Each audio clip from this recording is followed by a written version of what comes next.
We're opening Exodus chapter 2 today. I hope you're reading with us through the Bible, even if you know these stories well. It's always good to review them, and there's always something new you discover. I know I do, as I've been going through these chapter by chapter and writing down my notes that I want to portray to you. I'm always catching things I probably have missed or at least forgotten about. And so we come into chapter 2. Chapter 2 is going to take up 40 years of time. So it's a lot of territory is being covered in this chapter. We do find that a man from the house of Levi and his wife have a baby, and the baby, of course, is going to be Moses. But she refused to kill her son, throw him into the Nile River, like Pharaoh said. I imagine most of the women did the same thing, but she hid the baby as long as possible. But the baby started getting too noisy at 3 months, and so they come up with the plan B. And so they put the baby in a basket, verse 3, and set him in the reeds by the bank of the river. And his sister, that would be Miriam, who we run into later on in the Exodus accounts, the wanderings accounts in particular, his sister stood at a distance to find out what had happened to him. Now, a question that comes to your mind, or you at least ought to think about, is why would you put a baby in a basket and stick him alongside the river banks and the bulrushes there? Why would you do that? What was the, even if you have the daughter watching him, the baby's not going to survive very long like that. So he's only 3 months old. So what's the point of this?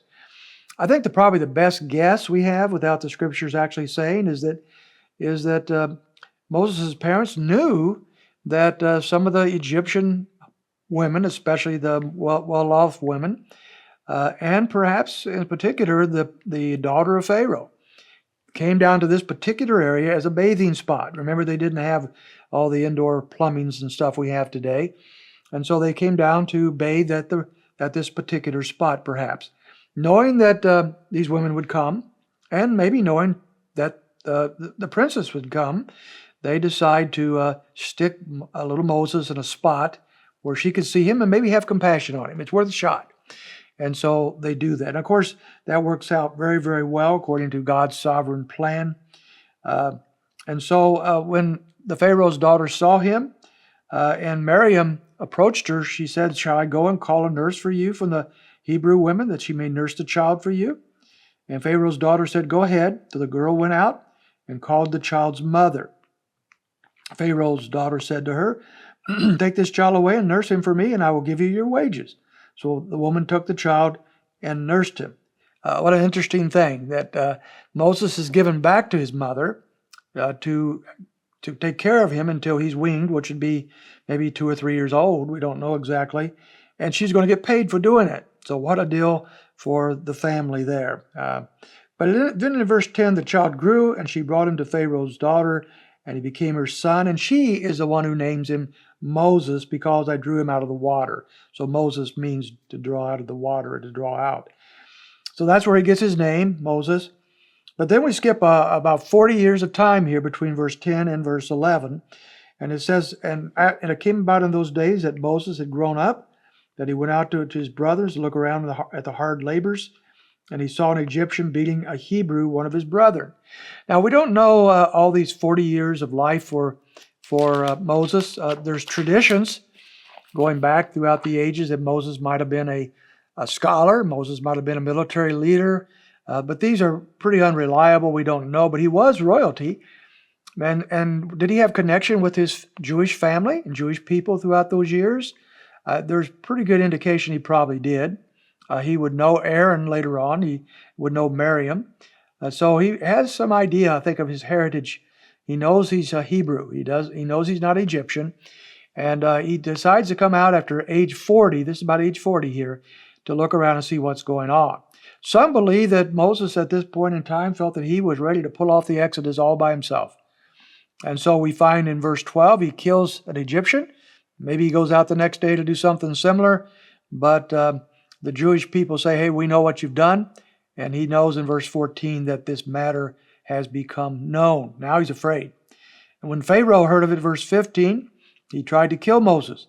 But Moses fled from the presence of Pharaoh and settled in the land of Midian, and he went down by the well. So now Moses runs away, knowing that Pharaoh might kill him. Pharaoh probably was concerned that perhaps Moses was about to lead the dreaded rebellion of the Jewish people against him.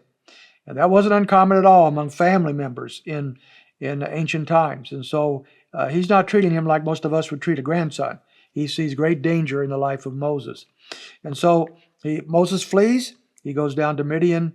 He finds a wife there by the name, verse 21, of Zipporah. And they have a son, verse 22, Gershon. And he stays to that land for many years and for another 40 years. In the meanwhile, the oppression, verses 23 to 25 on Israel just intensifies, but everything's being set up for what we would later on know as the Exodus. I do want to take us back, however, to the book of Hebrews, chapter 11, and see what the divine commentary on this section of life has for us.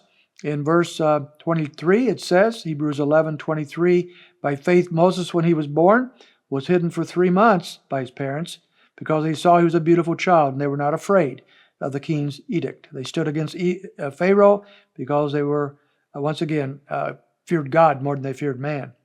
By faith, Moses, when he had grown up, refused to be called the son of Pharaoh's daughter. So he's taken an aggressive step here of rejecting his Egyptian lifestyle and identifying with the people of God. Verse 25, choosing rather to endure ill treatment with the people of God than to enjoy the passing pleasures of sin. Considering the reproach of Christ greater riches than the treasures of Egypt, for he was looking to the reward. And by faith he left Egypt, not fearing the wrath of the king, for he endured as seeing him who is unseen. And so God tells us later on that although there was an element of fear for Moses to leave these people, to flee Egypt, and Pharaoh was after him, we find that once again he's looking to God, not to turn to God, not run from Pharaoh. So this is the first 40 years of Moses' life. We'll pick up the next 40 years in the next couple of days.